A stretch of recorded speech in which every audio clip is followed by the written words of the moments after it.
ก่อนนาทีคนตาดีไอ้ช่างพีวดีมก็จะชัวเฮ้ยมึงนั่งลงพอดีนั่งลงว่ะนั่งลงผมไม่นั่งลงหรอกคุณลงใส่หัวมึง ฟังขับไปจะไหนมาจะไหนเนาะโอ้กระขึ้นจะสี่ดอกคอยเลยขึ้นในเจ้าแพทย์กันดอกแม่มาจะใส่ไปในเจ้าผ้าบอกกูผ้าแม่เขาบอก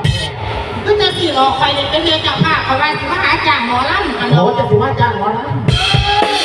จะดูบ้านไหนในเจ้าผ้าอะไรปาเต้แล้วนี่เราคนปาเต้เที่ยวกับผ้ากับผ้าสามขาเพื่อนกูอีกบอกกูเลยกูจะสิลบ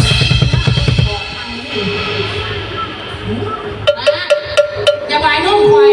เอามาบายที่หลังถ้าบายนุ่มหรือว่าเอาเงินมาหายบ่บายเลยโอ้ยนุ่มคอยเราอยากกินซาลาเปาครับโอ้ยเมียเอ้ยเมียมึงอย่าไปให้ขบายเป็นตู้ทีมทุเรศเลย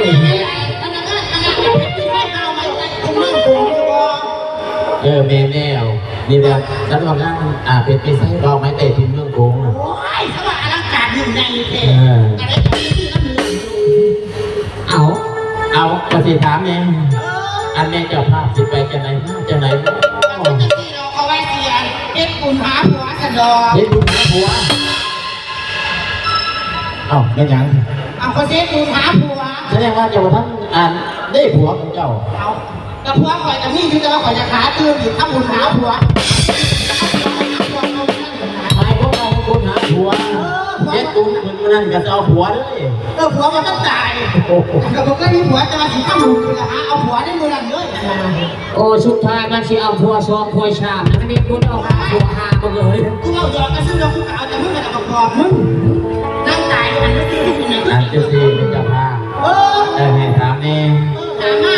แม่เจ้าภาพพุทธในสิเหตุบุญหันมันเดือนไหนวันที่ไรเด้โอ้จังสี่หรอกวันที่คุณหาผัววันนี้อะไรเดือน16มาแห่16ทำวันที่34เฮ้ยเมียเอ้ยเอาเงินในเมียเฮ้ยเป็นยังเนาะกูได้ยินเสียงซื่อๆกูก็ว่าเขาจะให้เงินเมืองเนี่ยโอ้ยอย่าไปต้องเอาไปมาบอกมึงเลยเอาผัวโอ้ยไอ้เงิน2,000อย่าไปนู่นถ้ามึงหายแสนมึงจะผัวมึงจะไปสีกูหลังเวทีกูบอกเฮ้ยเป็นซาอันแม่เจ้าภาพว่าสิเหตุบุญหาเอาผัวนี่แห่16คำวันที่34มันมีอยู่บ่พี่นี่เดือนก็ล็อกกระดาษมาว่าดูนึกว่าอ่านรวมแม่บอกว่าสูงไหนไอ้ว่าสิ่งนี้เพราะว่าคุณแม่เจ้าภาพจะต้องสื่อดังโดยเฉพาะหมายถึงว่าแม่เจ้าภาพเป็นที่เดี๋ยวจะให้พระพิฆาตโบที่ปัญหาถามแล้วว่าคนไปนครปากเซ่หรือเท่าไหร่นครปากเซ่เอาจริงๆแม่เจ้าภาพก็ผู้ดีไปผู้ดีมากผู้ดีเจ้าผู้ดีไปเอาตามซาเก่าจ้ะชาวเก่าวันก็พอดีแต่ว่ากูก็เล่าเธอกินอะไรครับก็มาวันเก่าเป็นอย่างแม่เจ้าภาพเอาจะชี้เขาวันละอะไร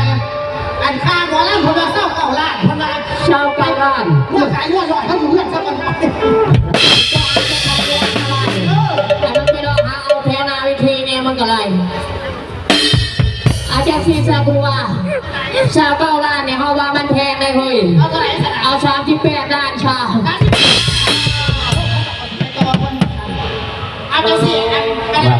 หัวล้านว่ากันไหนเนาะอันสิไปบ้านก่อนแต่ว่า38 ล้านไอ้ไปต่อเนี่ยสิเขาข้ามเดียวกับว่าเป็นเนาะจะบอกเป็นไงจะหันอะไรเนาะบัดนี้แต่ว่า38 ล้านเนาะเพราะว่า36ไปเนาะ36เอาไปตรงตรงจะฟ้องมึงหนาพระเอกเจ้านี่จะเห็นหน้าพระเอกถ้าจะเห็นหน้าพระเอกไปนะสุดยอดเลยเอาว่าพระเอกสู้กับท่านนี่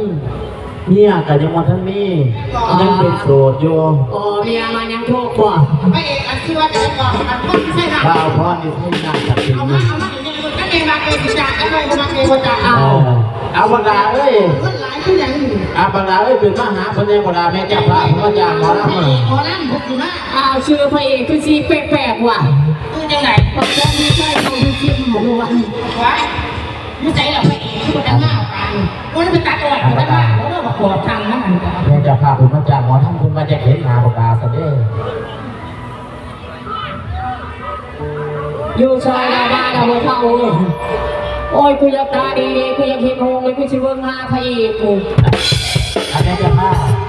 แม่เจ้าพระเอ้ยนี่พระเอกคนมาเดี๋ยวนี้ ยุ่ใจพระเอกกัน นี่ได้ยืนตัวปิด มีบอกพระเอกขนาดเป็นที่ใส่เบาไว้ใส่ถึงน้องโก แฟนสบายดีแม่เจ้าพระ โอ้ยสบายดีมากนะ